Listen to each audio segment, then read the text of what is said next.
welcome to Board Gamers Anonymous, the podcast about board gamers and the insane fun we have at the table together. This is Chris. Hey, and this is Anthony. And this is episode 494, our top 100 games of all time, number 70 to number 61. We'd like to thank all our Patreon backers for helping us bring you a brand new episode. All right, we're back, and once again, we're taking a look at our top 100 games of all time. It's a special list because it's leading us up to our 500th episode, Anthony. Yeah, we're almost there. We got 5 more weeks. Math is hard, but it's coming up soon. It's a thing. It's happening. Yeah, November. Mark it on your calendars. Nothing else is happening in November, so just listen for our 500th episode. It's going to be a big episode. I mean, I think when you listen to podcasts in tabletop gaming, you listen to their episode 100. Mm-hmm. And then I think it's just like maybe like their 500th, right? And then 1,000, right? At that point.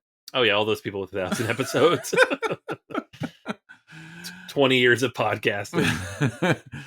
I like board games that used to have cardboard in it. Now it's all plutonium based. Come on, guys. Can't we get back to some cardboard in our board games? We're getting there, right? At some point. Yeah. We'll have some unobtainium in our board games. Right. We'll have real spurium in our board games. Ooh, I'll buy all of them. Daddy, why does our board game glow? Because it's the best game. Don't worry, kids. It's good for you. I'm sure it's good for you. It says ages 12 and up. I'm sure it's fine. Right, yeah. Somebody has decided this is not going to hurt you, and I am keen to believe them. Well, it's right. They used to have glassware out there that was radioactive, right? Yeah, there's been a lot of things that would kill you. Yeah, it's a lot of things. They used to have, I think there was a board game that had some small element. I don't know if it was plutonium or like some small radioactive element that you could buy, like way back in the day. Like we're talking 1950s or so, where they thought like, like stuff would radiate kids and like, hey, kids, we're getting radiated this week. Yay! Woo! Games are fun. Yeah.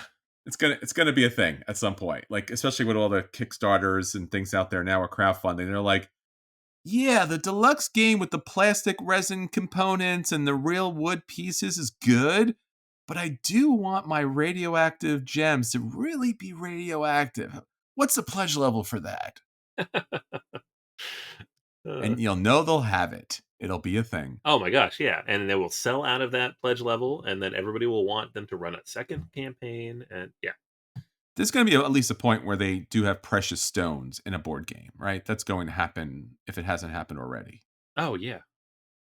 I'd be surprised if it hasn't happened yet. Yeah. I think way back in the day, they used to have Franklin Mint, and they used to have like Monopoly and Clue and Scrabble, and they used to have, was it gold-plated pieces? Right, yeah.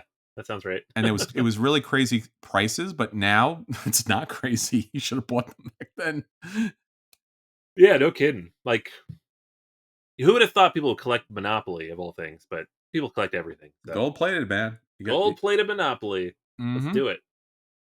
Yeah, it's fun stuff. I again, if you took any game and you transformed it into like a real life counterpart where it had the actual components, again, keeping in mind a lot of these games are fantasy and sci-fi, but some of those games actually have real resources. So yeah, right. Jeez, that's kind of a thing. Yeah. Just like have a copy of like Zolkin that's worth $50,000 because it's like this is real gold and this is a real crystal skull, and it comes with corn. Corn, yeah. A lot of maize. There's a lot of maize in that game. Yeah, I'm sure someone's done it. I'm sure Oh, 100%. I mean, the possibilities are endless and disturbing. All right, Anthony. So with all of that said, let's talk about wonderful and disturbing. Again, thank you all for responding to our call to action. Our YouTube channel's up to 903 subscribers at the current point. Not the 10 to 12,000 people who are listening right now, depending on when you're listening, but super, super appreciated. We upped our thank you, and we're going to up it one more time. But the more we up it, the smaller the game gets, honestly, just because of the cost of things. So we're still looking to hit 1,000. We do have a reason for that, but that reason is episode 500, and we'll talk about that a little bit later. So at this point, we'll do 100. If we hit 1,000 by episode 500, we'll do 1,000. So if you haven't done it already, it's a good opportunity to do so. And we'll give you more details as time goes on. But again, if you already have, thank you so much for subscribing. Uh, also, check our reviews here. Over time, not the nicest people have said not the nicest things because we've been really forwarding the idea of like welcoming everyone to the table. So you might want to check out some of those fun reviews on your different podcast feeds and maybe add your own voices to it to kind of support the great stuff that's going out there, especially uh, providing everybody with accessibility at the table. We want to include everyone possible. Sometimes that bothers people, but really, we want everyone there. So hit us up on the reviews, hit us up on all the social medias. And you can always just send us an old-fashioned email. That's still a thing, Anthony. Did you know that? I know, yeah. Hit us up, Anthony or Chris at BoardGamersAnonymous.com. One of us will answer you. It's true. And always our website, boardgamersanonymous.com. And if you're also interested in the academic stuff, Anthony recently supercharged that website, boardgameacademics.com, where you can find out a whole bunch of fun stuff there. Yeah, BoardGameAcademics.com. You have all of our articles published in issue 1 of the journal, as well as for the academics out there, we've uploaded all of the relevant bibliographical information, as well as TOI numbers are all available now as well for citations. And all the videos from the presentations from both years are available. So you can check out everything that's been produced so far. We are currently working on the written publication for issue 2, so that'll be up there in the spring. But everything that has been produced so far by us or by the authors who've contributed to the journal, it's all up there on the website right now. Excellent. I was playing Andromeda's Edge recently with a new friend, a friend Joe. He's from up in New Jersey, and he was mentioning he started listening to the podcast, and he was saying that he didn't realize how large of a tabletop community there is out there, especially within our podcasts. And I think typically we don't think about that because a lot of us are scattered throughout the world in different types of situations. We don't always get together with as many people as we want. And obviously, we don't realize the tens of thousands of people who are getting great games to the table, listening to great tabletop content. And it's a good reminder. It reminded me that I want to remind you all out there that there is such a wonderful, warm, supportive community out there that just wants to get some games to the table with you. Mm-hmm. And even if it's through this podcast, you're listening along with so many other people out there right now, enjoying talking about tabletop gaming and all the fun that comes along with it. So, whatever's happening in your life, whatever's happening in the world, you are part of a bigger community out there, and you're all listening right at this moment, no matter where that is, and no matter when this moment takes place. So, stay connected. Connect with each other on all the social media platforms for Board Gamers Anonymous, Board Game Academics, and stay in touch. All right, Anthony, with that said, let's get into the top 100 here. So why don't you start us off with your number 70? Number 70. We're getting into it. This is happening. It's getting heavy on here. Getting real. Getting real. I got a nice spread this week. It's over a good 10, 15. Oh, that's good. So what is the vibe for your 10 here? Yeah. Do you have a vibe? We have a vibe. You got a vibe, man? I don't think I do, actually. It's pretty random this week. No vibe. Yeah, do you have a vibe? Let me say. Do I have a vibe? I will admit, last week was a vibe. This week is kind of all over the place. So yeah. Mine's got I guess maybe almost a summery vibe. Summery vibe. Yeah. There's a few games in here that kind of fit that. Yeah, mine is kind of big and small at the same time. We're not talking small box games at this point.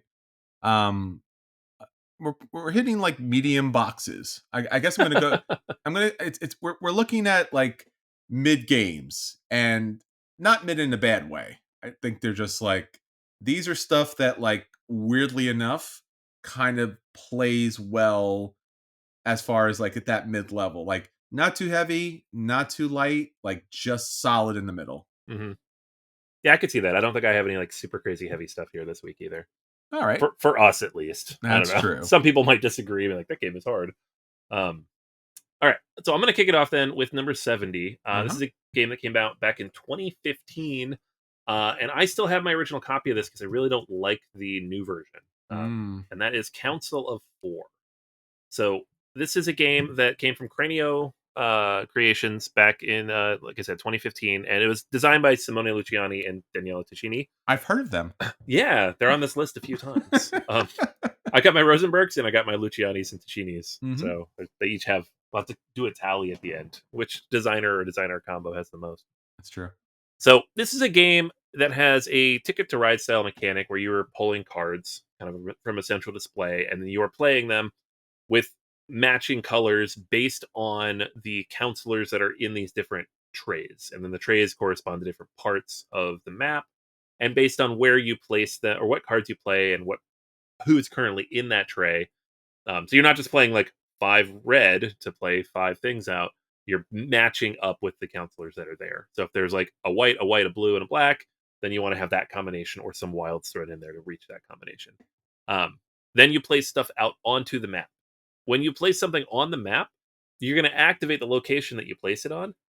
You're also going to activate anything else that is in that network. So you want to try to network everything together while also completing different objectives on the map. So there's the game is the most fun when you're able to build like a single continuous long network in a way that lets you generate and to complete these different objectives and also get the bonuses multiple times because you activate every single thing in that network each time. So if the first one you place is, you're going for, it gives you additional cards or different additional actions or different additional points, you're going to get that a bunch more times. Um, so I really enjoy it. It feels like an engine builder where the engine's on the map, so everybody can kind of see it and work with it together. And it's, you're racing to get those locations first because the more people who are on them, the more expensive they are to build there. So I've always really enjoyed this. The original version of it is kind of a bland looking Euro, but it's got some charm to it. The newer version that Simon did is just like so overproduced. Everything is miniatures instead of meeples. It's everywhere. It's plastic everywhere. The artwork's kind of ugly on top of Ooh, that. I just really, really dislike the new production of the game. that's funny. Um, I don't know if you can find the older production or if you even want to, but the game is relatively inexpensive either way. They overproduced it. So Council of Four, it's fantastic. It's quick too. It's like an hour long. So I can teach this game in 5 minutes, especially with people who've played any kind of medium weight Euros before. It's got a Sure. lot of familiar mechanics.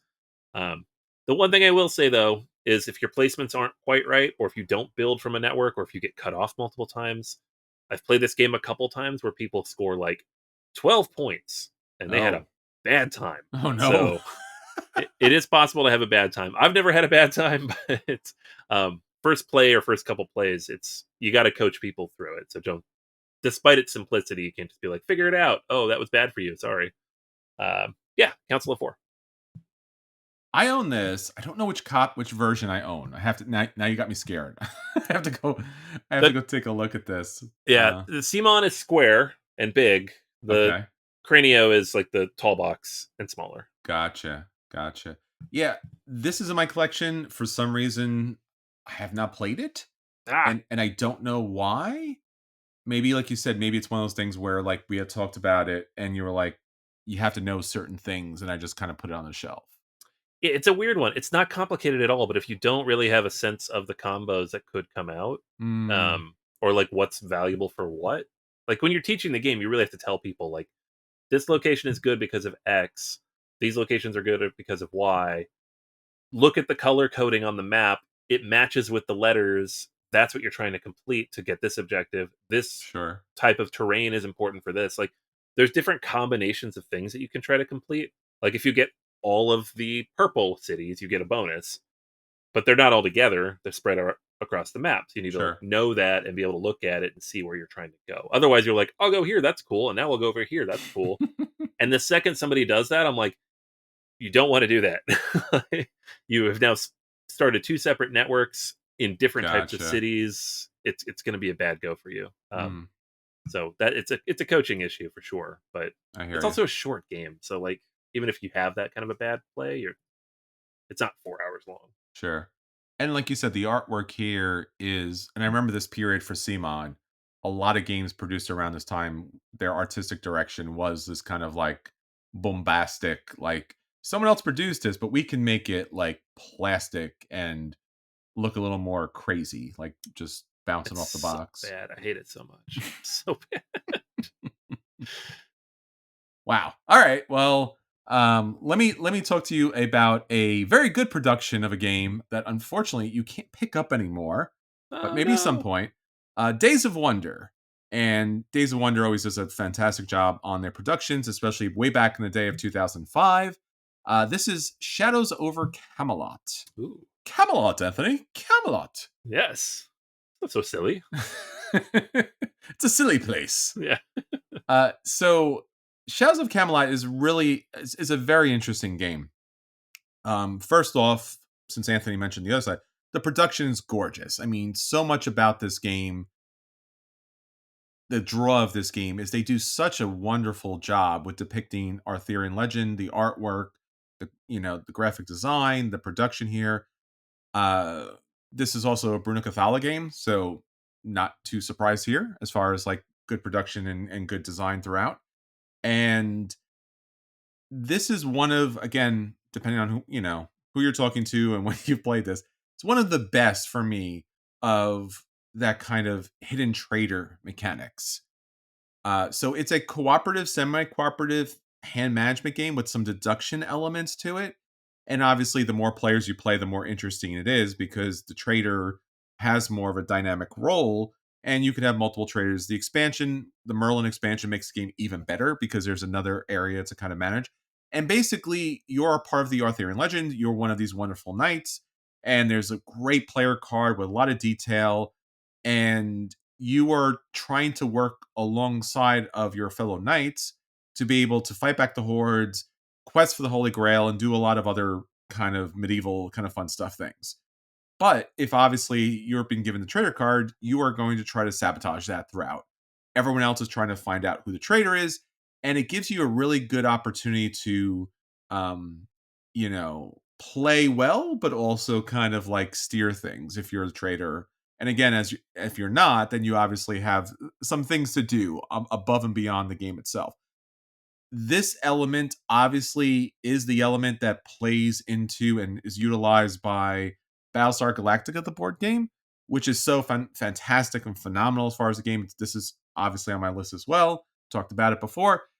Shadow Camelot doesn't have the big overarching production with the multiple expansions and stuff like that, but it does have a beautiful production, a good gateway feel. You still have to be a gamer, but it's still a gamer gateway kind of feel to the game. And it's just one of the greatest games out there from that age. Days of Wonder just knock those games out of the park each and every year. That's Shadows over Camelot. This is such a cool looking game, and it's one that I've never had a chance to play because Oh, wow. it's Okay. been out of print since I knew it existed, and it just has not showed up at the table at a game. It's one of those games that if I saw it set up, I want to play that. I'm not even a big like hidden role, Sure. trader type of game, but when they're really good, they're really good. Like I It's love true. Battlestar Galactica, so it's every time you bring it up, I'm like, man, I want to play that.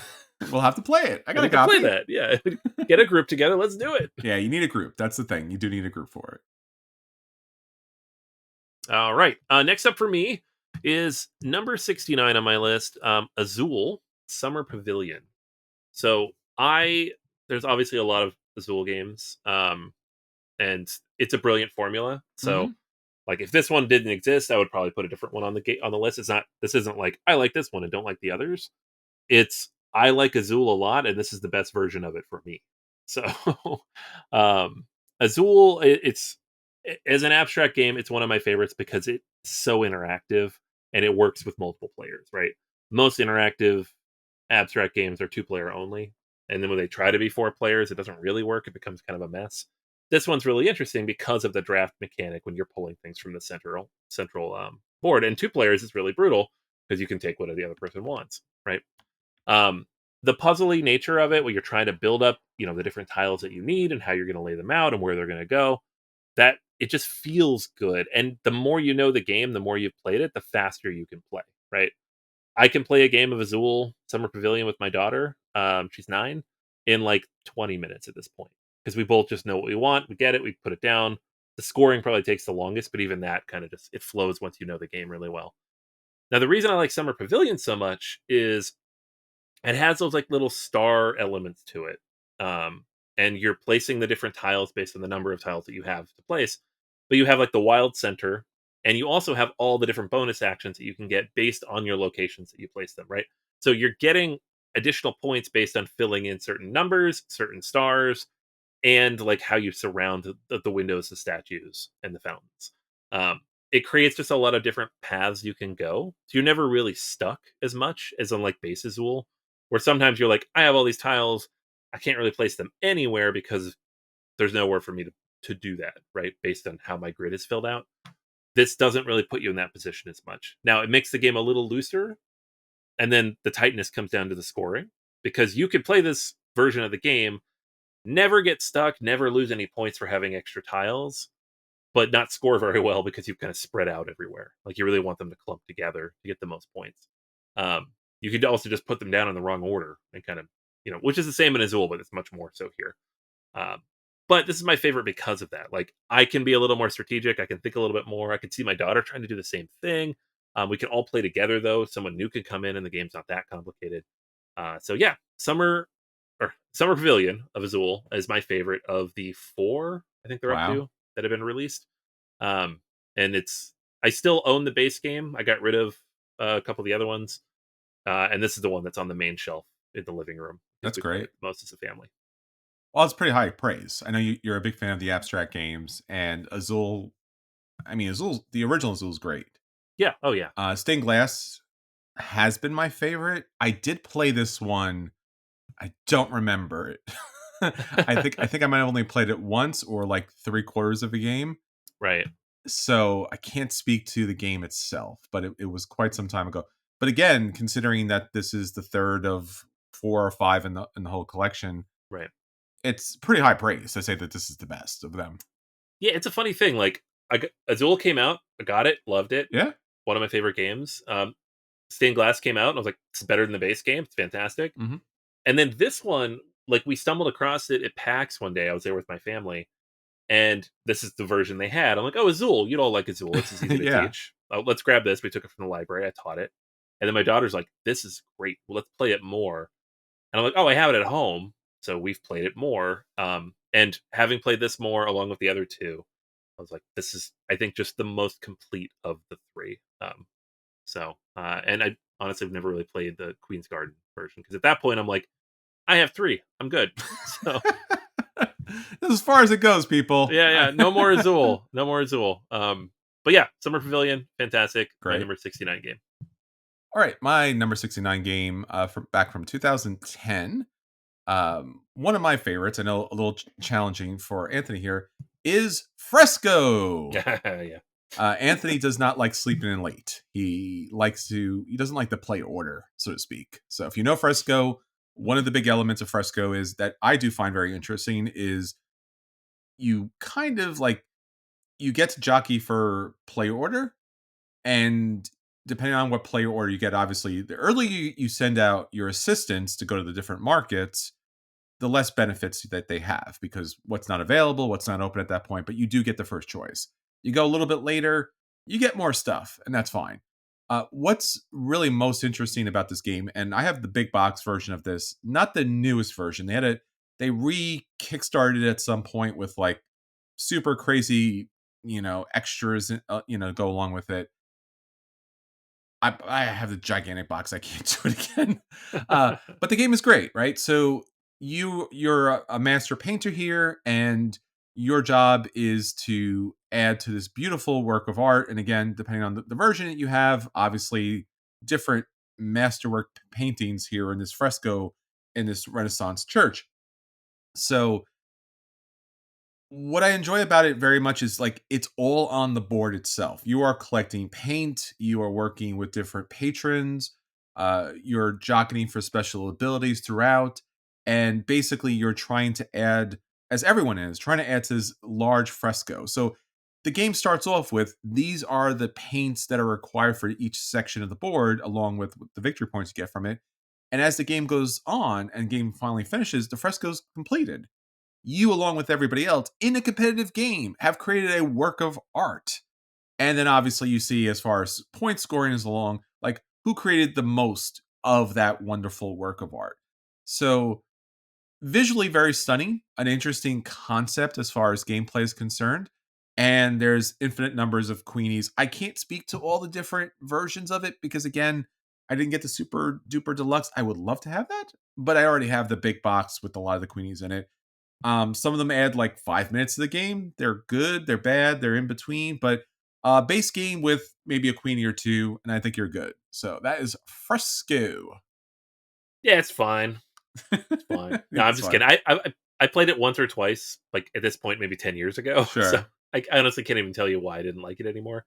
It's very pretty. I always wanted to like the game Sure. because it's just such a beautiful thing to look at, and it's a great theme that you don't really see a lot. It's Like, yeah, agreed. yeah, It's such any a game with an artistic theme, I want more of that. So it's such an interesting just general concept, right? That they put the fresco in there, and like hmm as you paint the requirement tiles, they flip over and make part of the fresco. yeah, So I think that's very smart. yeah. No, it's really pretty. All right. Next up for me, number 68 is a relatively new game. Just came out last fall. Both you and I reviewed it separately, I think, and gave it a Hmm. buy. Yeah, That's Barcelona. So Barcelona. this is Yeah. from first time designer at the time, Danny Garcia. And Garcia's games, I by the way, and we're not reviewing anything here on the podcast for a few more weeks, but I recently played her newest game, Windmill Valley. Hmm. Also very good. So Whoa, very very nice. surprised, and not surprised. This is such a good game. But it's just cool to see like didn't just have like that one game, and now like no, good design sense, good clear idea of like how to make things interesting. I'm very excited to play that myself too. Yeah, it's a lot of fun.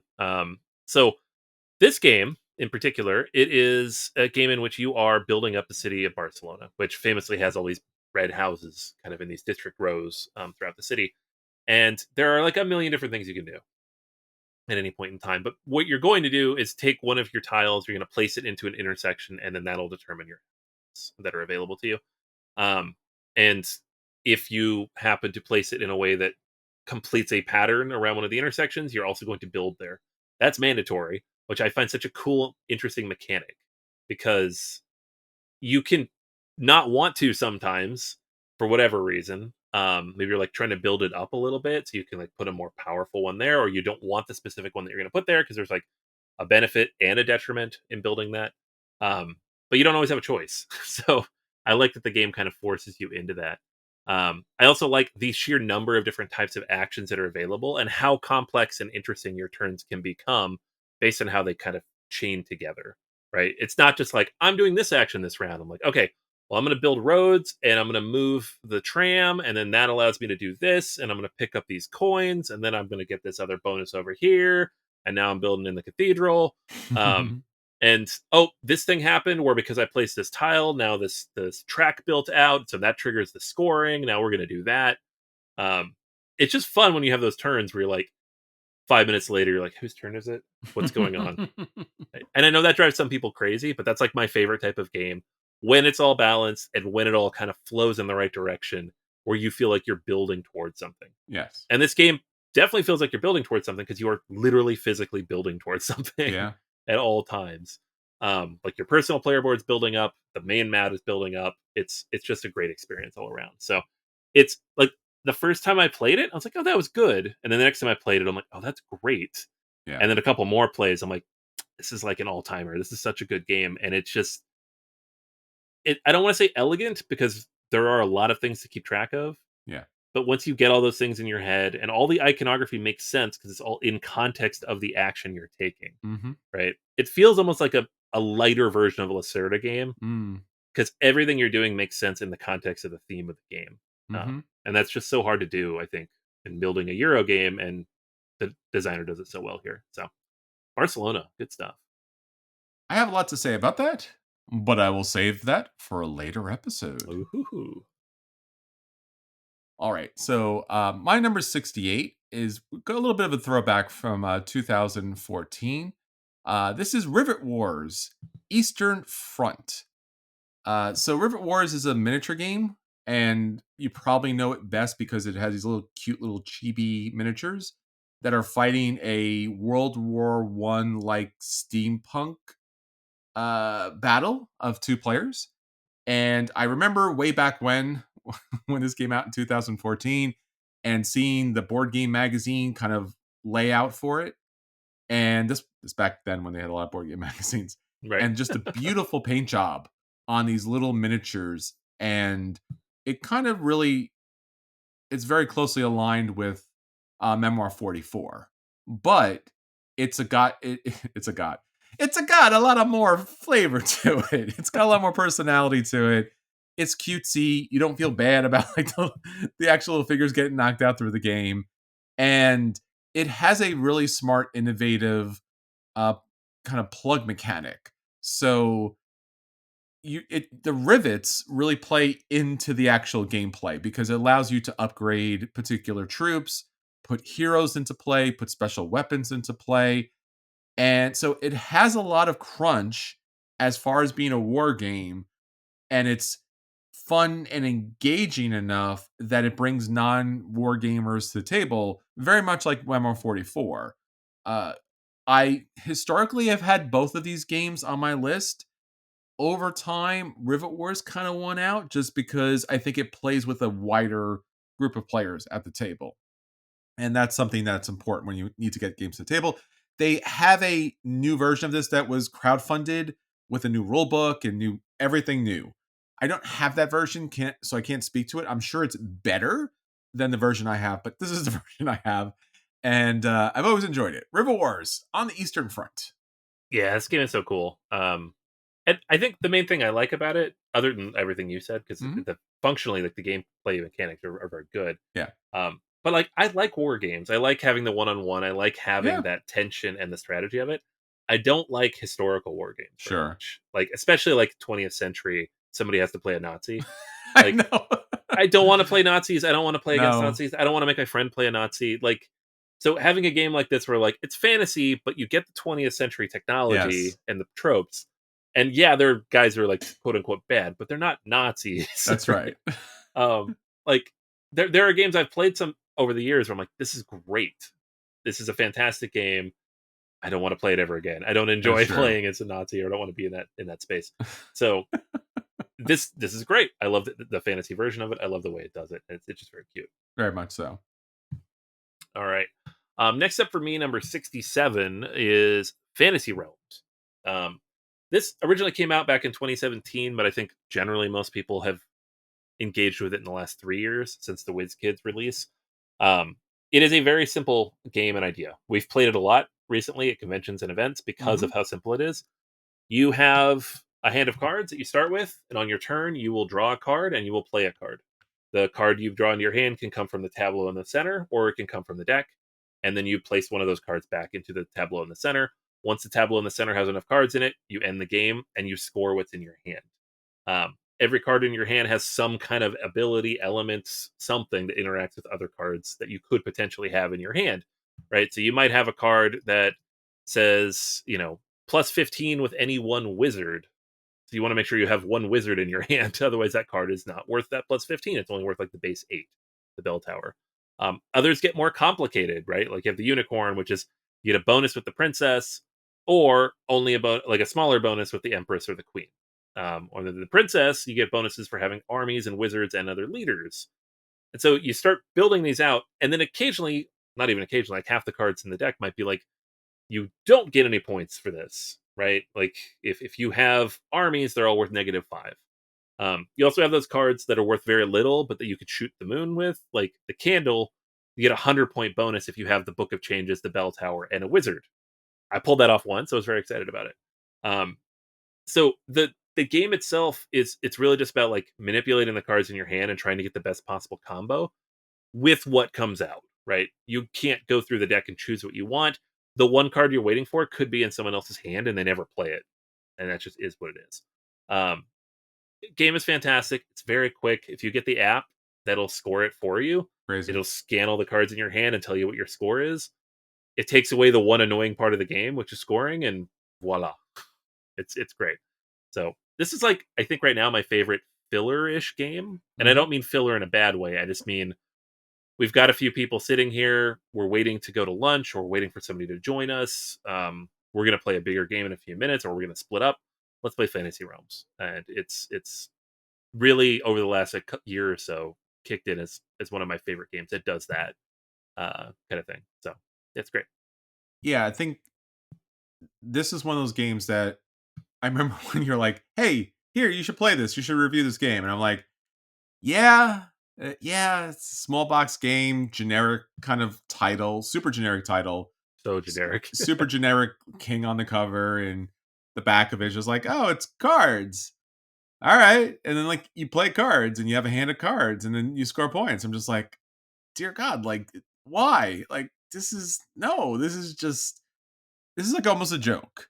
Yeah. And then you play the game, or actually, let me take a step back. Like you explain the rules to someone, and you still feel like it's a joke, right? Like Yeah. there's a gag here. Like you're gonna get 7 cards in your hand. Like huh, and then like you're gonna take a card and discard a card. You're like huh, and then at the end of the game, you still have 7 cards in your hand. And that's your hand. And you're like huh, and then and you're like that. No, why? That's not a game. Like like that's a game that people make when they're making fun of people who play games.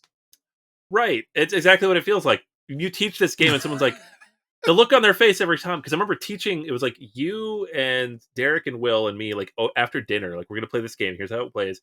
And at least two of you was like looking at me like, what are we doing now? That's Like, right. you'll see, it's fine. It'll happen. It'll just happen. And the game's 5 minutes long, so if we don't get it, we'll do it again. Sure. So And you get a hand of cards and like you feel like a crazy person because all the cards are like, "Hey, I'm really important if you have another card or you have a thing." And you're like, "I don't know what that other thing is." Like, but the card insists that that other card exists if you can get it.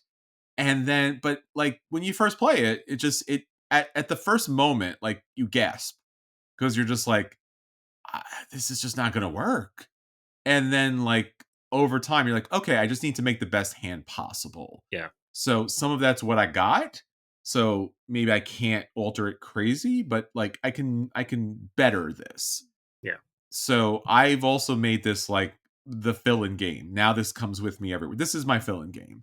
Yeah. And with the app scoring, which is free, like bravo, way to go, WizKids, like you nailed it. Now I will say there's multiple versions of this out there. And there's a new version coming out next year, Fantasy Realms Greek Legends coming out next year. Ooh. The artwork looks a little better, a little more on the cartoony side, but I think it's cleaner. And the graphic design is definitely better, significantly better. So, if you don't have this, you certainly could pick up the Star Trek version missions, but it's the artwork is a little more weird and the graphic design is out there, so I can't really recommend it. There's a Marvel version of it, Marvel Remix, That's which good. is also kind of again, it's fine, but it's also kind of I think they nailed it with this Greek Legends. I'm only seeing a couple of pictures, so I can't speak to the whole game, but it looks cleaner, and I think this is better. Yeah. Yeah, even just the deluxe edition, which came out like last year or the year before, Mhm. they redid the artwork in that, and Yeah, it's better, right? Like it's the art covers the whole card. It's a little more sure. uniform. That first edition was super rough, like you said. Yeah, take a look at the Greek Legends version. That's one I would steer people towards when it comes out next year. All right, so let's take a look here. What do I want to throw after that? Let's go. I guess somewhat old school. The Palaces of Carrara, 2012. Now, again, there's been a new, I think, Kickstarter or crowdfunding version of this, which I was like, yay! Because I think I remember telling how much Anthony I love this game, Right. and I think this is also on Board Game Arena, or if we Yeah. I think right, so, yeah. yeah. I like this game so much when I first played it. I purchased I think a German version because they didn't have the version in America yet. So you had to kind of slip in the little English translations for the cards. But now they have a new version of it. It's clean, it's beautiful, it's streamlined, it's a little more expensive, but obviously you get the best version that's out there. So the Palace of Carrara, it's all about this famous region in Italy where you're trying to buy, materials for buildings, obviously beautiful materials for beautiful buildings, trying to get them at a lucrative price, as cheap as possible, and the market changes throughout. And that's one of the really interesting, beautiful pieces of the game because it's again right there in front of you. You have the different regions that you're trying to build up. You have the different cubes on this little market board, and the market board, spins as the time goes by. Different rounds go by, and everything gets cheaper if you're not picking those things. So that's pretty lovely and interesting and streamlined. And then they have the actual buildings itself that you're trying to build that are going to give you special tokens and abilities for scoring opportunities. It's just happens to be one of those games that is beautifully streamlined. And again, this is Michael Kiesling and Wolfgang Kramer, uh, powerhouse here throughout. So again, it's a nice entry level for gamers to play games together because again, everything's on the board, streamlined, simple, clean, beautiful artwork, graphic design, a lovely little game. The Palace of Carrara. Yeah, this is a good one. I think I have a copy actually. I think I got it on sale at some point. It's in the basement, but um, it's a cute and clever little game. I guess I thought it'd be a little bit more to it Mm. than it is, but that doesn't make it a bad game. It just makes it something a little bit lighter that doesn't come out as often. So yeah, I definitely could see why you like it so much. Yeah, it's a 2012 game. Right. So it's way back then where things weren't as the crunch wasn't as smooth as it is now. hmm hmm Mhm. All right. Next up for me, I got number 66. This is a Friedman Freeze game, which I like most of Friedman Freeze's games, but they're often like really cool, clever experiments that don't quite come together fully, at least for me. And so Power Grid hasn't been on my list for a while just because it doesn't get played, and a lot of the other games don't really make it. But this one, Fayum, I really I took to it. We played this for the first time back in 2021 at PAX. Uh-huh. You and I actually We played with did. our friend Andrew, and it was interesting. Right? That's true. It's got a Concordia style mechanic, right, where you're like building a hand of cards or a deck of cards that you're going to play from. But then once you play them, they go in a certain order, and that's how you add them back to your hand. Right? Mhm. Is the order in which you play them down. So the very first card you play, maybe you won't get back. So you want to make sure you save the better cards for a little bit later, so you can pull those back up in the order you want them. It does have a weird fascination with getting rid of crocodiles. Um, like the board starts covered in crocodiles, you have to clear them out to be able to build things and kind of interact with the rest of the space.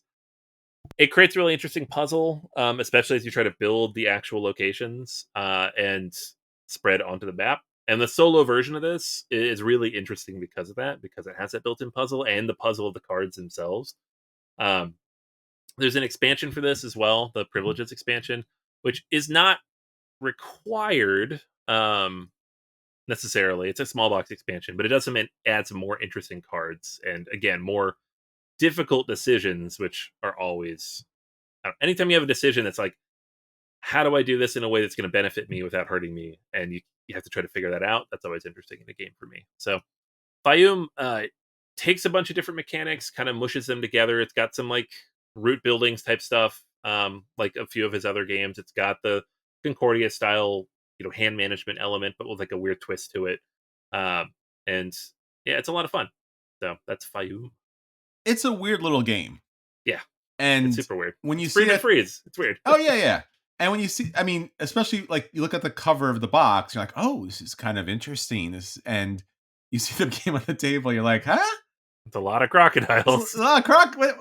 it's like crocodiles on my roads. What's going on here?" And I'm Yeah. making like weird geometric shaped buildings. Yep. Yep. Just like and there's red circles because red circles for some reason. So, uh yeah, this is certainly it's a very and I don't mean like again, it's not a bad it's like one of those kind of peculiar games that like if you haven't played it, you're never going to get it.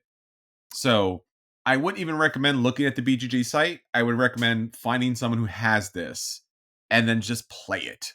Because I think it's the play experience that really kind of gets you. Everything else Yeah. is just like weird, huh? and then like you play it. So Yeah. The visual elements are definitely very old school. yes, Like they're not trying to make it pretty or new. It's like for people who just got into gaming the last 5 years, you would look at this and be like, "What is this? What are you doing?" Um, but the good things here are in the mechanics. Like that's what I'm mostly focused in on, and it's just sure. like fantastic deck building mechanic, really interesting market mechanic. The board like how you interact with the board is really interesting and cool. Does it all make sense visually, abstractly? Maybe not. But I do like the rest of it quite a bit. Yeah, I think it's like you said. It's weird that it's a 2020 release, Yeah. and from the looks of it, you would never think that. No, no, it looks like a game that came out in like 2003. 100%. All right, a fun little one, Anthony. I think that you both of us have enjoyed it. I remember playing this online with you during the lockdown here. Aquasphere, Yeah. 2014. This is our good best friend in the world, Stefan Feld, and this is. I've always loved Feld's games because they're so uniquely distinct from each other, Mhm. and you never know what Feld's going to throw at you. Uwe Rosenberg, you have a general idea, right? It's going to be farming, or Polyomino does a thing, and Feld was always like random thing. Yeah. Whatever he saw out the window that day. Weirdly enough, he just it's such an oddity to so to speak. So Aquasphere, you're in the depths of the ocean and you're trying to explore, and you have a research station, and you have engineers, you have scientists, you have robots, and you're of course submarines throughout. And basically the gameplay is so interesting because there's programming elements that go along in the game, but primarily you're trying to get area, majority for influence, and you're dealing with movement throughout the game. And what you're really building throughout the game is you're building your own particular tableau of special abilities, your own little bathysphere, so to speak. It's colorful, it's bright, it's fun, and it has a lot of different ways to upgrade your particular, I guess, scientific lab throughout. And it's a Feld. So it's really a fun and interesting game. And it's got this modular element to it. So every game is kind of different, and how you build your bathysphere is different with your special bonuses throughout. So classic Feld, classic fun. I like it. It's Aquasphere. I like it as well, quite a bit. This was like on my short list to make the list. I famously had a collection of all the Stefan Feld games. I had tracked down even the rare ones, even the weird German soccer one, and Yes. then they ruined that for me with the City Collection. Yes, they And did. so I started getting rid of the ones that I don't really play or not like as much. Hmm. And this one never made it even onto the maybe list. Oh, It stayed on the shelf. I love this one. I don't have as many Stefan Feld games in my top 100 because they don't get as much play as I would like. I have not been in a game group basically since I was living in Staten Island that sure. liked Stefan Feld games as much as I do. Um, but this is definitely a game like I would love to play more. It's so clever. It's interesting, and it's the least, not the least. I think Oracle of Delphi is the least, Oh, but one of sure. the least like point sality of his games, which is great. Yeah, I think if you ask people name Stefan Feld games, they would never think to No, you mention no, Aquasphere. You're like, that's one of the best. And they're like, really? I don't remember that. Like, yes, you yeah. do. Do you It was like a random Kickstarter from 2013. Yeah, I don't remember that at all. want to mention the rare? I won't say rare. I hate to say. I wish it was rare. When I mentioned the weird production issue when we played it online, Oh my gosh, yeah, with the our red lines. boards. Yeah, like, the boards were different, like the score track, right? It was when certain things triggered. Yeah, So the red lines were at different spots for you and I. I guess we had different production years for the game. yeah. I had the first edition off the Kickstarter. I think you got yours retail, Hmm. so they fixed it. I never knew mine was busted. So We're like, the red line's here. No, the red line's here. It's here. What are you looking at? It's like, oh yeah. yeah, like holding it up to the camera. No, look here. My wife looks through the door. She's like, "What are you doing? Don't ask." This is where the red line is. Here or no further. Yeah, Yeah. Especially back in the day where games had a lot of kind of production issues here and there. That was kind of yeah, an odd one, to say the least. yeah. It was weird. Hmm. It's one you would never know. Because why would No. you know that? Um, all right, cool, great game, good pick. Hmm. Next up for me, I have at number 65 Zolkin, the Mayan calendar. Oh, I've heard This of this is one on a previous list. yeah, it's come up before. Uh, so this one is another Simone Luciani and Daniela Tascini game. Second on my list this week. So I guess I'm bunching these together accidentally. Uh, I I love this game for a lot of reasons. I think it's one of the best worker placement games because it's not really worker placement, right? Yeah. It's almost worker programming displacement. Yes. Um, like how you manipulate those wheels is going to determine how well you do. And it's again, it falls into that category, kind of like Council of Four, where if you have not played this game before, it's very difficult to see what you're supposed to do, Sure. right? Unless you're like a really good at math and you can kind of count it all up. You have to see it play out. You have to see the flow of the game. You have to understand like how many workers am I putting out? When am I pulling them back? What order do I want to put them out? Like that stuff doesn't really click until you've seen it done a couple times. Yes. So first play is not always great. um, but I that's the kind of game I like most. So like it's got emergent complexity that kind of builds over the course of Mhm. multiple plays. And it just really does that really fantastically. And the way the technology is integrated into the game and the way you're trying to complete these different contracts based on like these 6 different things you're keeping track of, all just very, very clever. It's still hard to believe this is the first game they worked on together, right? That Because is crazy. they hit it out of the park on day one, and they have a lot of very good games together that they've done over the years. But this is still like one of the best that you've done together, and it's so well realized. Um, the expansion, very good. Not required, but it kind of throws in those asymmetrical powers, which always make a Euro more interesting. Mhm. Up front, the tribes and prophecies. Yes. So yeah, Zulkin the Mayan calendar. This is I think the oldest game on my list for this week, Oh, from wow. 2012, and it's one of those games like when I got into the hobby in 2013, I heard about and Yes. then was intimidated by for a little bit, and then the first time I played it, I understood why I was intimidated because I didn't get it. Um, but once it clicks in, it's like okay, I get it, and everything moves here, and then this moves here, then that moves this. Um, and someday I'm going to paint this wheel. Like it's on my list of things to Oh, do. sure. Yeah, I really want a pretty wheel, but I I I haven't done it yet. I think that's one of the most iconic things in tabletop gaming is all the people who paint their wheels beautiful, gorgeous colors reflecting So the pretty. Aztecs. Yeah. Yeah, it's I yeah, I don't know, and maybe that's part of why I haven't done it because I see how pretty some of those are. I'm like, I don't want to Gorgeous. ruin it. Gorgeous. Yeah, And it it it gives you a different I'm trying really hard. When you play tabletop games, right? A lot of people who are either outside of like being hardcore tabletop gamers or people who just like duck in and duck out or have a couple of games. They don't understand that there are certain games that do give you such a different fundamental experience. And this is one of those games. The hmm displacement element, the press your luck about hmm when you're going to pull something and then if someone's ahead of you, like, are they gonna pull that thing that you want before you get to it? And then right, you're running out of workers because you're waiting for them to get off the wheel? Just right. Yeah, is someone gonna move that wheel an extra location, and then yes, everything gonna gets bumped forward? And you're like, it's 100%. skip the spot I needed. No. It is a completely different type of sweat Yeah, than almost any other game. Like, it really is its own genre in and of itself. yeah, and I don't think I've ever played anything like it. I know. Even years later, even with the fact that the game is quote unquote been solved, Sure. like nope, it's just it. There's nothing I've played that gives me the same feeling as this game, even all Sure. these years later. 100%. Alright. Well, I'm gonna do you one the same here, Anthony. You mentioned one that I had previously mentioned. I think it was that last week. I'm gonna mention one you mentioned too. This is my number 65, Australia with a Ah, here it is. Z. Yeah, gotta throw the Z in because that makes no sense. Yeah, I'm not even sure if I'm pronouncing Australia. Australia.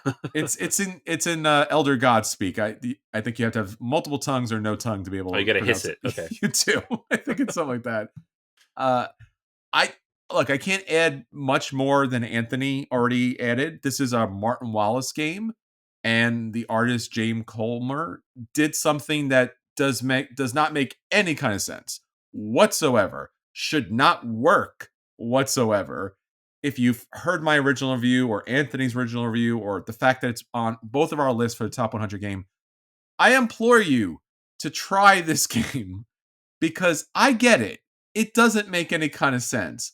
What's going on here? Why is this happening? Yes, yes, there is a war game in here. There is a network route building game in here. There's a Cthulhu game in here. There's semi-cooperative gameplay in here. None of this makes any sense whatsoever. Again, it does Cthulhu proud, right? It is a madness here. And each of the elements plays out fully in a real way. None of them is kind of like, oh, we just did a little bit of this for the fun of it. Like, you are building significant route building in this game. It has all the hexes there. You are picking a military, action team to go in to fight the elder gods. And, depending on what light or heavy military and cavalry you put in and what tanks and planes and all this other kind of stuff, it matters. It matters. You have to do the war element things like mine hits this, this light material, this heavy material, like, and it's a Euro game on top of it. Like, I don't know. Like, why? Like, there is Cthulhu in here. Why is Cthulhu in here? Should not work. Does not need to work. Can't work. It does work. It's Martin Wallace. Why is Martin Wallace doing this game? Martin Wallace should never do this kind of game. And he did this kind of game. Like, Yeah. I'll have a little 18XX in my Cthulhu game. Sure, why not? It's the only thing 18XX hasn't done at this point. Right. Australia, 2018. They did a Kickstarter with expansions and stuff. You could pick this up if you could find it out there. Does not make sense. You do need to play it, though. You do need to play it. I think we found the theme for your list this week. Is it? What is this? What is going on? Why? Here? What is this? Why? Well, that was Fantasy Realms on your list too, but it's the vibe for this week, I think. Yeah.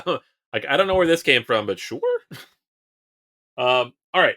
Yeah, Australia. I talked about this last week. It's a fantastic game, but also, yeah, same thing. Like, how does this work? Why does this work? This should not work. No one should have greenlit this. No, it's Martin Wallace though. He's got like the blank check money, right? I guess so. I mean, this is Stronghold Games. Like, Stephen Bonnecourt usually is kind of straight down the line, but I give him credit for going along with this. Yeah, I know. Martin Wallace shows up to a meeting. He's like, I have a game. Like, cool. We love games. It takes place in Australia. Okay, interesting. That's nice. It's like 100 years ago, so World War II era. Okay, cool. I love that. That's like different, not in the main theaters of war. Yeah. It's Cthulhu. Like, what? Okay. How do those go together? Like, they don't, but then they do. Okay, Mr. Wallace. Yeah, we'll get back to you. Sure. Just write the man a check and let him, rock himself to sleep in a corner. It's fine. It's fine. Someone's texting his family like, you need to check on Mr. Wallace. maybe it was a dare. Like, he'd just go into the office and be like, just pitch the craziest thing you could ever think of. And they'd be like, we'll give you some money. Yeah. And then they say yes, and he's like, crap, I have to make this now. Get me a war gamer, get me an 18XXer, and a Euro gamer. Stat. Yeah. And find that weird Cthulhu guy at the comic book store. Oh my god, the weird Cthulhu guy on top of everything else. Alrighty. That's a good game. Next up for me, I have one that it's not even a why. This is a thank goodness it's finally here type of thing. Sky Mines at number 64. Now, Sky Mines came out in 2022. It's from Alexander Pfister. Design credit also goes to Victor Kobilke. This is just a reimplementation of Mombasa. And it is, if you play just the base game on the base map without all the kind of tweaks and upgrades and solo stuff, it is just that. It is Mombasa in space, which we kept saying for years needs to exist. And then they finally did it. They did. They listened. Yeah, because the formula, the game mechanics of Mombasa, really good. Historically, that game has been on both of our lists before we thought about it for a minute and said, actually, no, I don't want this on my list because it is a problematic game in many ways. Sky Mines we remove the scramble for Africa. We don't have a bunch of European companies like extracting all the resources out of Africa. And they put it on the moon where nobody lives. So it's fine now. It's fine now, right?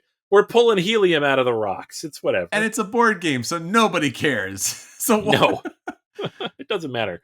The basic idea of the game, though, is that there are multiple different companies that are here extracting resources from the moon, right?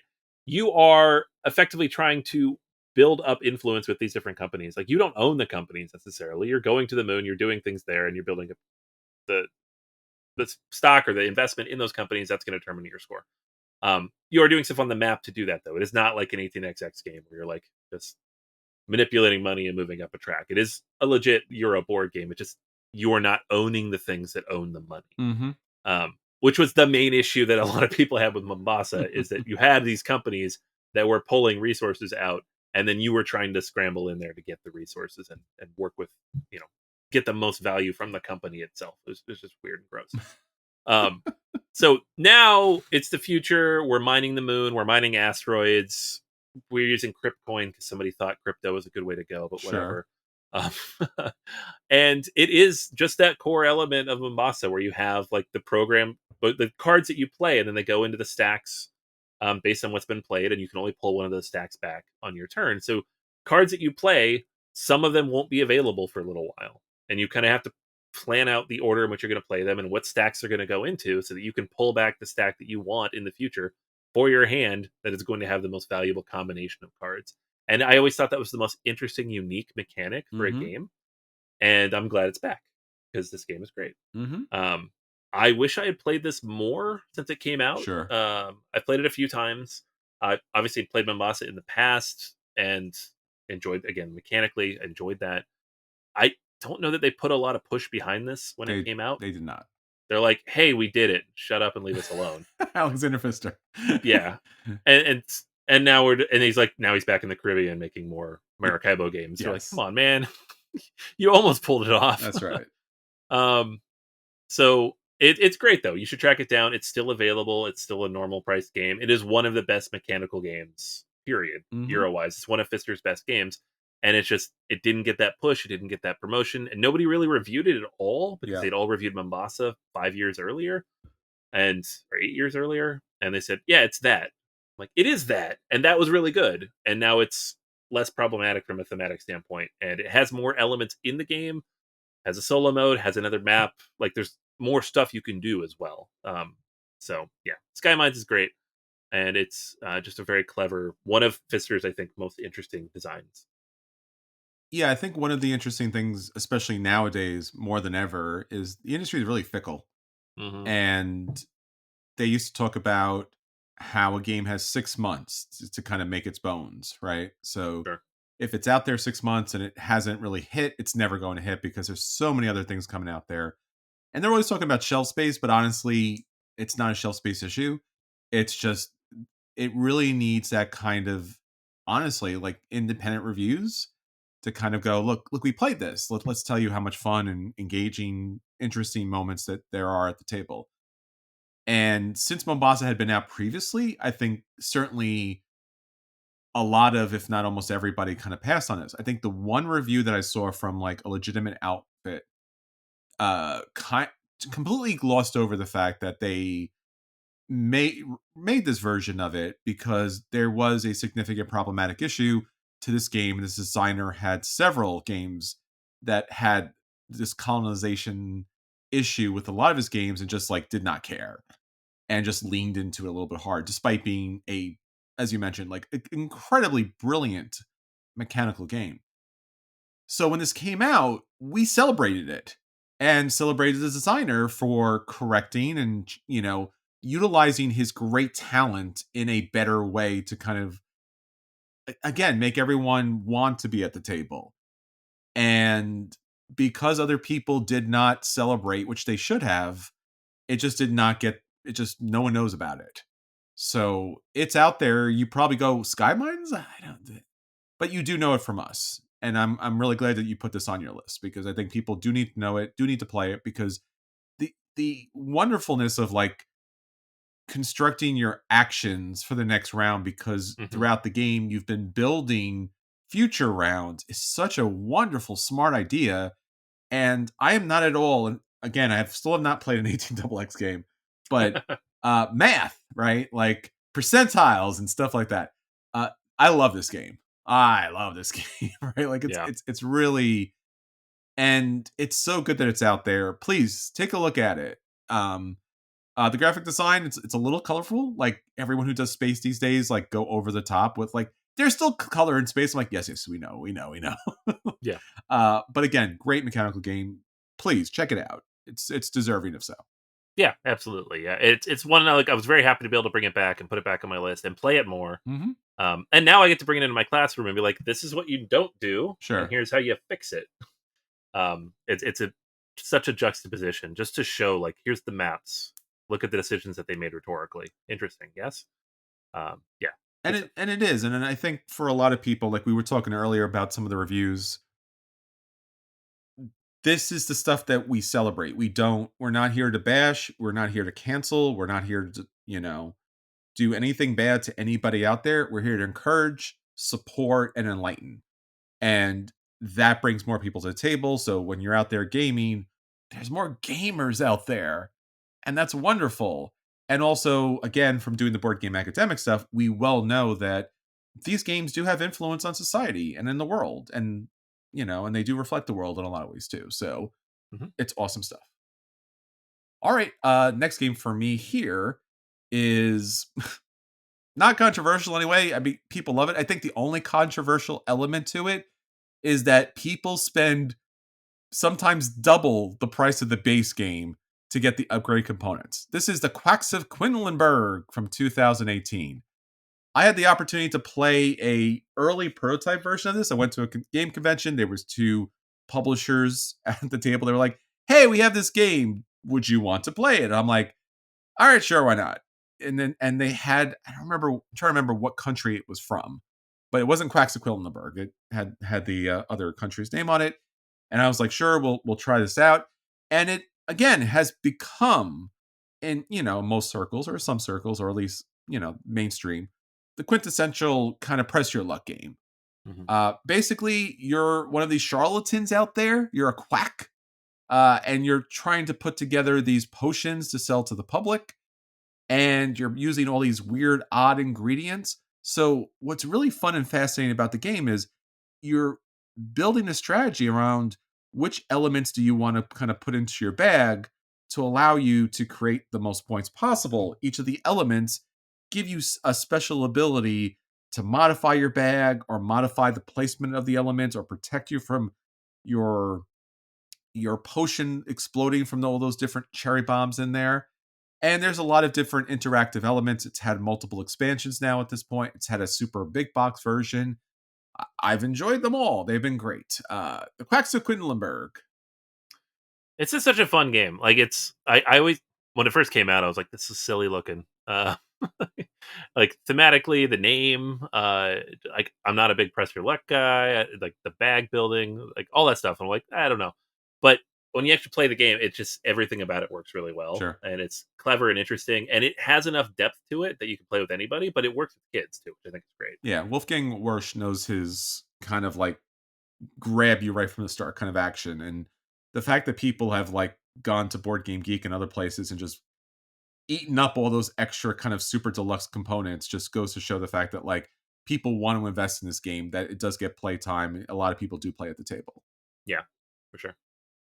Alrighty. Next up for me, number 63 is Dorf Romantic. This is the 2023 Spiel des Jahr winner. Came out the year before, and I actually played this before it made a lot of buzz. Not because I'm a cool hipster or anything, but because You are a cool hipster. I am cool. No, it's because I played the video game a bunch, right? It's this Steam game that you could. It's been out for a few years, and I played it a fair amount because it is a very board game-ish game, right?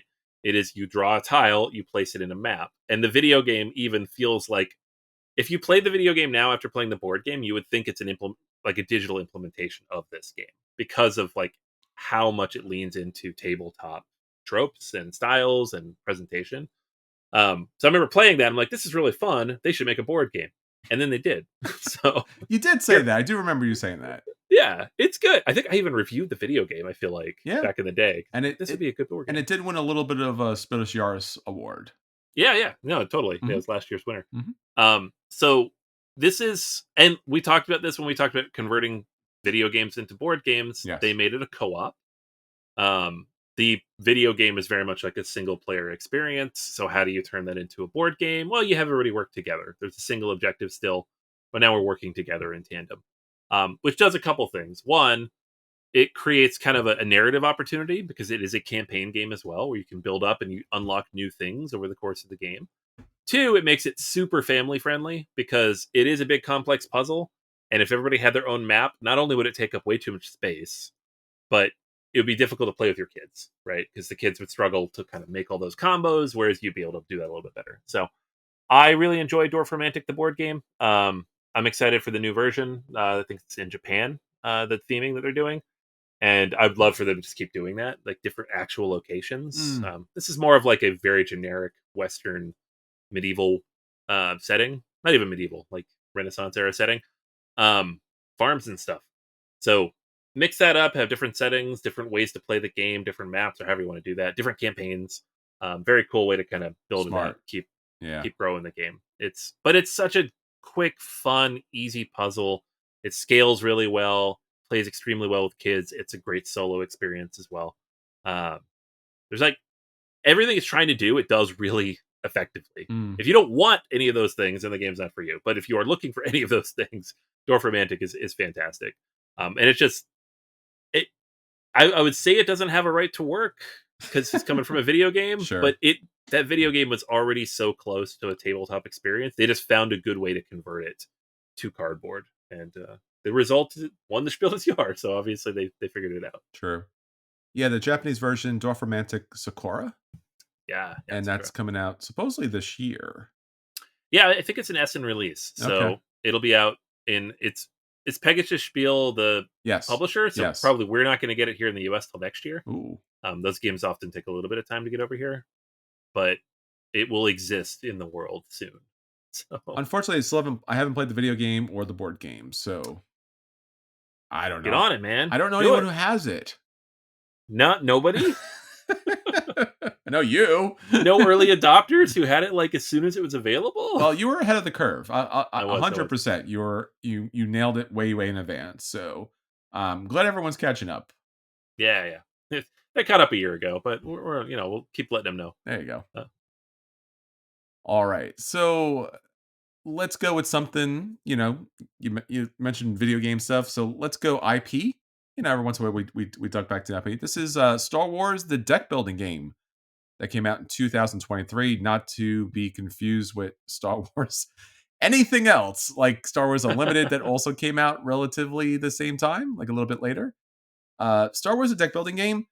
It's Rebels versus the Empire. Star Wars. I don't have to explain Star Wars, right? It's a thing. What's Star Wars, Chris? I don't know. All right. Let No, me, don't do it. a, Don't lo- do it. Don't do it. a long time ago, Galaxy Far Right. Rest in peace, James Earl Jones. Yeah. So, if you're a Star Wars fan, you love Star Wars stuff, right? Pretty straightforward, simple. This is the classic trilogy that's in play.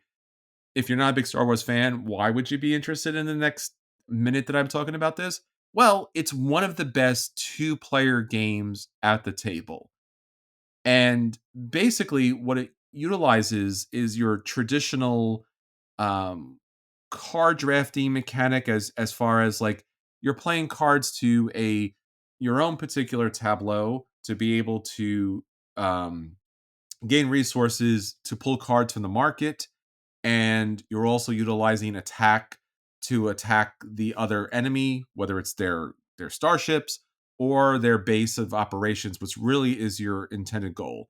So you've certainly have seen this previously in Star Realms. What's great about this is it's a lot more sleek, a lot more streamlined, and it also allows you to manipulate the main market because you're only going to be able to draw from your particular faction, but you'll be able to attack the market and score points and resources that go throughout. And then there's also neutral factions that you could pick up throughout the way. I really enjoyed this from the very start. I thought that I would never see another Star Wars game that I would enjoy, especially from Fantasy Flight, which was known to do all the great ones. Small box, relatively inexpensive. Now they have a new version. If you like the Clone Wars stuff, that's now out. Star Wars deck building game, a great little two-player game. I agree. So much so that I will talk about it in the future. What? I know. Do you remember I was very excited to tell you about this game and play it with you, right? Yeah, Yeah, we played it on my birthday. It I was know, great. it's a good game. Yeah. And then I bought it and I played it many, many times with my son, and then he decided he was bored, but I still love it. There you go. All right, next up for me is a bit of a cheat. Number 62, the Battle of Five Armies. Now, What? if you remember back to episode 490, we famously retired 10 games from our top 100 lists. Mhm. And one of those games was War of the Ring, which was my number one game every time we did this list, going back, well, since we started. Yes. So it has never not been my number one. And it is, it's my favorite gaming experience. The Battle of Five Armies is the sequel to that game. Came out in 2014. And I think it made my list maybe a couple times early on before I'd played more stuff. And then eventually it kind of fell off because I'm like, well, War of the Rings there. I don't need Battle of Five Armies. Um, but the Battle of Five Armies is an amazing two-player experience. And one I kind of just wanted to talk about more. And I'm aiming to get to the table more. And the reason why it has a place, despite still owning War of the Ring, is that it narrows the scope a lot and it changes kind of the structure of the system, right? It's still designed by Roberto de Miglio, Marco Maggi, and Francesco Nepatello. It's still using that base core like dice system that's in War of the Ring and Dune War for Arrakis. Like it has a lot of similar mechanics and elements to it, but the map is much smaller, right? This is just the Battle of Five Armies from the end of The Hobbit. So you were basically at the bottom of the Lonely Mountain. That is it. And there's a lot more named characters. The armies are much more condensed. So even though you're doing a lot of the same stuff, it's much more tactical. Whereas War of the Ring is much more strategic because even if you're playing the shadows and you're trying to like just rush in and fight everything, you're trying to do it strategically to try to track down where the Fellowship is, find the ring, adjust the corruption, attack certain cities in different ways to put them under siege to stop the units from moving out. This game is much more tactical in terms of like responding to what your opponents are doing with their armies specifically on the map. Like everything you're really doing is visible on the map in a way that is not the case in War of the Ring. The result is a game that is a little bit quicker to teach, not a lot, but a little bit. It's definitely shorter most of the time. I know when it first came out, they pitched it as like it's a shorter, more streamlined version of War of the Ring. It's not really. It's just a different take on that formula. But in my experience, it takes about an hour or so less to play. Right? It's not half the length, but instead of 4 hours, it's 3. A really long game might go a little along that. And it's more War of the Ring, right? It's the beautiful artwork that you get from that whole crew. It takes place in kind of the same setting, and they had a beautiful collector's edition as well that I think is all sold out and expensive now. But even without that, it's just the production level that Ares Games does on their War of the Ring line of products is always so. Other than the miniatures, which can be a little squishy, everything is just really solid. The artwork's amazing, cards are really solid, the board is beautiful. Battle of Five Armies, like if I can't quite get somebody to go in on War of the Ring, I'm like, well, what about Battle of Five Armies? It's Sure. like an hour or two shorter, and it's a little bit easier to learn. I'm like, okay, maybe. Um, so yeah, there you go, Battle of Five Armies. Yeah, this fantastic experience, different enough that you should own both games, and offers a lot of good interactive, solid, crunchy two-player gameplay. I did the technical thing, so War of the Ring, the second edition, is not on my list, and nor is the Battle of Five Armies, but certainly they would be, and they would be quite high. Yeah, it's a different game, man. It That's is. we didn't have to remove it. We retired the other one. I'm do it just felt weird for me. How can I have one and not the other? Oh yeah, but yeah, I had to You include it. no, it's great that you included because I think just like we've talked about with several games, I guess if there is a vibe about this, like certain games that either should not work or certain games that have been overlooked, this game Right. has been tremendously overlooked. So it does need the attention. It really does. To the point where it's like out of print for like 5, 6 years. Like it was really hard. I played it a whole bunch. I remember back in like 2019 Hmm. because several of my friends were like, "Wait, you have that? That really out of print Lord of the Ring games?" I'm like, "Oh yeah." And then we played it a bunch because nobody could find a copy. And then they Sure, reprinted it and they did the collector's edition and everything. You could actually find it for a little while, it's but true. um, yeah, it's unique. It's funny because I was just looking at the Board Game Geek entry, and they have this whole paragraph about how this is like the first entry in a line of games that would expand on different battles in Middle Earth. And I was like, why didn't we get a Siege of Gondor game? Right?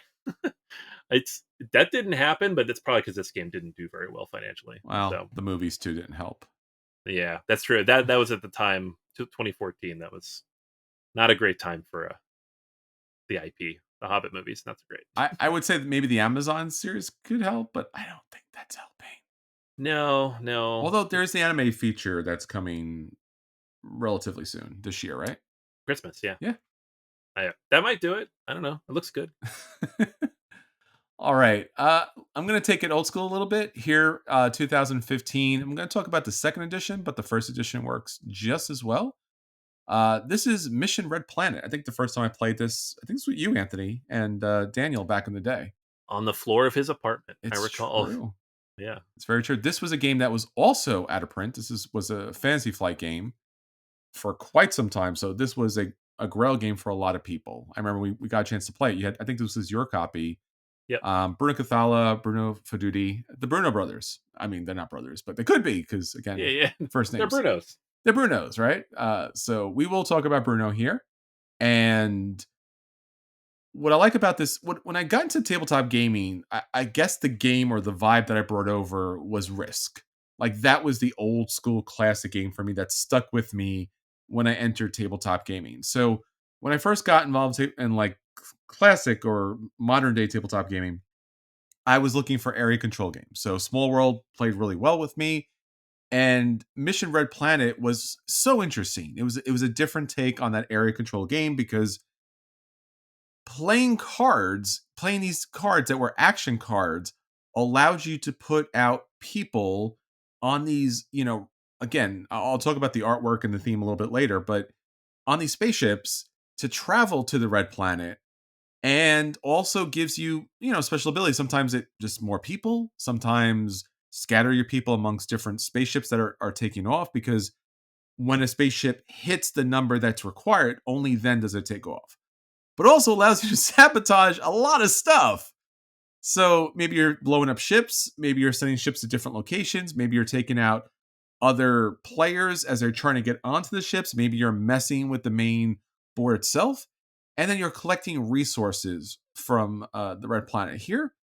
And there's a lot of kind of interesting strategic play as you're building up for certain sections, and then there's like tactical ongoing backstabbing kind of movement on the red planet as you trying to gain the most influence in particular areas. There's scoring cards that kind of influence where you're going to go and what you're going to do throughout. And again, the throwback here, the artwork here is wonderful. And it's that kind of super old school Victorian space era. So like what Victorians thought, like I don't think that's not Victorian, but like the kind of like almost steampunk, very formal kind of looking, but going into space, like all of those old movies about space in a board game. Really enjoyed this game. Got to play it not too long ago. In fact, it really drew attention again. And the 2015 edition added some interesting new features and corrected some elements from the 2005 version. So, really a big fan of it. That's Mission Red Planet. Yeah, I really liked that game. I think we picked it up at Gen Con, and it was a beautiful new production from Fantasy Flight. Yeah. And I don't think I ever played it again after we played that Oh time wow. on the floor of Daniel's apartment. It was a lot of fun. I thought it was a very interesting mechanic, just in terms of like how you interact with the planet, but Mhm. it just never got it back to my table. So I think I eventually passed the game along, Oh but no. I would happily play it. I still have a copy, so we're good to go. Okay, good. As long Yeah. as one of us has it. All right, number 61 for me. Last one today is you mentioned this before. Star Wars Unlimited. What? Yeah, the new collectible card game for Star Wars. I like to always have some kind of collectible something or some kind of card game, two-player card game here that's expandable something. I retired Keyforge into the Hall of Fame a few weeks Mhm. ago because the competitive scene for that died and the current publication strategy for that game isn't very good. It's all crowdfunded only, so nobody's really incentivized to go to local game stores. Star Wars Unlimited is not that. It's Fantasy Flight pretty much putting all the resources behind a collectible card game, and you'd be forgiven for being a little skeptical of Fantasy Flight being putting all their resources behind anything.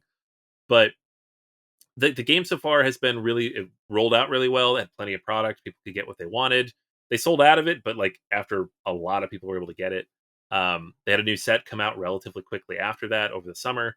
They've released like the next 5 set names like through next year. We know what's coming when it's coming. The open play events, everything's been really well. The organized play events been really well attended. I can find them multiple places in my city. Um, and on top of all that, the game's really good. Just from a game perspective, it is a well structured 2 player card game, right? Where you have 2 different fronts that you're playing through.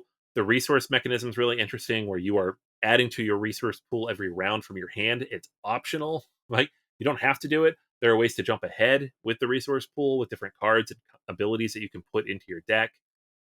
Your leader card and how that can kind of enter the play midway through the game or towards the end, depending on how powerful they are. It's all really it's streamlined. It feels very functional, but it's like so you get all the options and the really interesting plays, and you can build a deck that does cool stuff, but it doesn't have all the bits and bobs kind of floating around on the outside like a lot of collectible card games do. Like the games are quick, they're efficient, and they feel like Star Wars, which is great. So I've really enjoyed it. I like the different take they did with the artwork too. Fantasy Flight for way too long was basically using the same art assets for Star Wars. They all look the same. They're all very painterly. Um, and this one they went a little more cartoony, and some people don't love it, but I do. I like that stylized version of anything. Like, give me something that shows the artist's personality and how they're interpreting the world, and have it be a little more fun and interesting and different. Um, Combined with those unique new mechanics, I think the game works extremely well. So it's it's been a favorite in my house. I've played it a lot with my son, and just the fact that I can get out and find other people in the community has been great too. The game hasn't been out that long; it just came out in March, so obviously there's a lot more time for it to grow, hopefully, and develop. And it doesn't do the usual Fantasy Flight thing and crash and burn after 2 years. But so far, so good. Star Wars Unlimited. Very nice. And again, surprising in this day and age, what CCGs have been like. They're out there. There's so many of them. They've been around Yeah, for quite some time now at this point, and you think you've seen it all. And it's not to say that this is breaks revolutionary kind of ground here, but it plays so well. And usually when you think you see these IPs coming out there, like it doesn't need to. It just needs to be Star Wars and a CCG. Like no, this plays really well. And I was glad when we had a chance to play it that I actually was able to play it. Like the base box has a full game in it. yeah, So they weren't trying to do what a lot of CCG companies do, which is like, hey, here's the base game. You need expansion packs to actually play this game. Just, right. Or like this deck technically works, but it's terrible and not very fun. that's right. Um, yeah, those 2 starter decks Hmm. among the best starter decks I've ever played in any CCG. Like they're Sure. really well structured, they're really well designed. Yeah, I really appreciate the fact that, like, as generally a non CCG player, like I have, but as generally as not one, like I could actually play this with the base Yeah, game and have fun. I I think I played maybe 20 or 30 games just with the base stuff with my son before we bought any packs. Mm. Like, because it's so, and that's what you want. Like Magic has kind of like gotten to that point as is Pokemon of where like you can just get decks and play at home with your family and not have to go spend $100. So you don't need to have all that extra stuff unless you want to do the deck building. And if you get to that point, that's fine as long as you enjoyed that. You don't like the CCGs where they're like, no, you need to go buy the packs because the cards in the base pack are bad. It's incomplete a lot of times, those decks, like you said, or it's a very weak, silly deck, and they're just like, Right. oh, this will give you some elements of the game. Like, no, I bought the game. I Right. want to play a good version of this game. Like, if you want to sell me other stuff, that's fine. But like, I want to feel like a full, rich game experience. And again, you need publishers need to know that, right? And designers need to know that. Like, my first play should be great because I'm Right. not. There's too much out there. I don't have the time. I may not come back to this game, especially a CCG, if it's a thud. Right. Like too many of them are like because there's 2 things, right? You have the players and you have the market. Yes. And if you build only for the market, then you don't have the Mm-hmm. players. And if you build only for the players, then you don't have the market. It's true. You got to like walk that line, and I get that, and that's fine. Um, but like the One Piece CCG, that one came out like a year earlier. I really like One Piece. I thought it was an interesting game. The way that they sold those cards and the way they built the decks, it was not accessible, and the cards weren't great unless you bought the boosters. It was definitely built for the collectors, and I didn't get into it.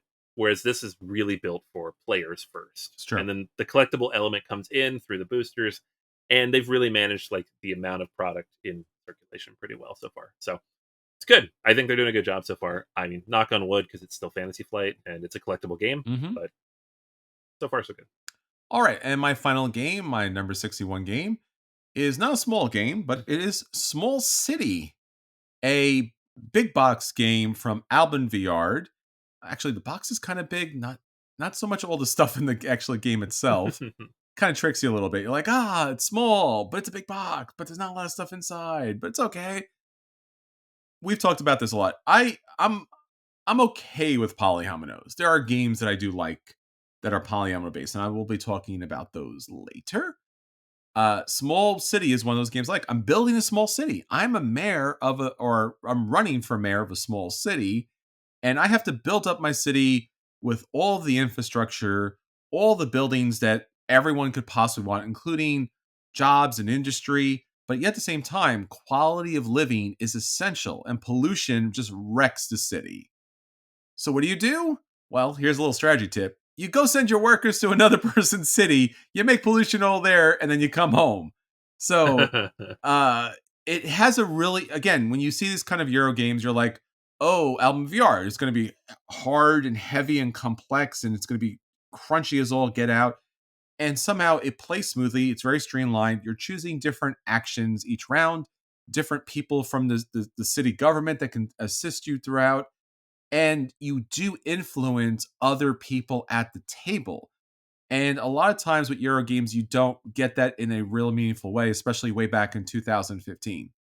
I really enjoy this game. It was one of those games that it does seem like a lot at first, but once you get to play it and you start putting together that city, it does make a lot of thematic sense, and it's a lot of fun to get to the table.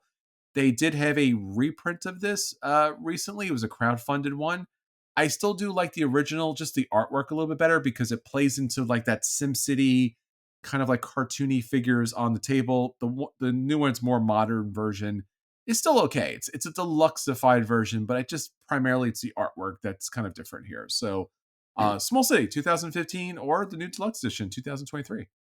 Yeah, I have the deluxe edition, and it's a little disappointing. It's a big upgrade in terms of components from the Yes. original version, Mhm.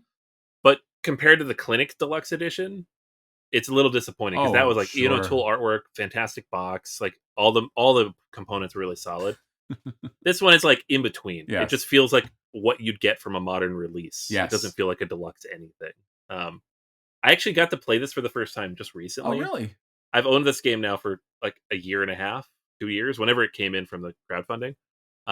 I have all the expansions too, because that's what I do. Nice. And I finally got to play it because I like Album VR games. I'm Mhm. like, I know I'll like this, and just never got to the table. And yeah, I had a lot of fun with it. I think it's a very clever way to kind of do the spin on SimCity type stuff. Like you're building up the city and interacting with everything, um, based on like what buildings you want to put out. Yeah. We also played with the Godzilla module from the Winter expansion, Nice. and so that was fun because Godzilla will stomp around and break your stuff, which is cool. Um, but yeah, in true Album VR form, there are like 3 big box expansions, each with like 5 to 10 modules. So there's 400 ways to play this game Oh apparently. boy. But Godzilla's great. Godzilla's always great. Yeah. Yeah. And look, if you're a publisher out there, and I know it's expensive, and I know he's expensive, but if you can go Ian O'Toole, go Ian O'Toole. Right. I mean, there's a lot of Yeah. great artists out there, and I've talked about them a lot, but man, just play it safe. Ian O'Toole. Yeah, Just I think this one was Moria too. It all okay, it sure. ended up being like it's great artists, but like the end result is a little washed out because it is just a city. Like how do you bring character to that? I'm sure Tool would have figured it out, but I mean, like I said, I like the original version because it does have a little more cartoony element, which is right. does feel a little bit better when you're playing something that's polyomino based, where it's very grid kind of looking. Hmm. And I want to have a little fun in my crunch. Like that's a crunchy game. That's not a light game. Right. Yeah. Yeah, And Alvin Viard's kind of a goofy guy. Like you kind of want the game to be a little silly. that's Like true. Clinic.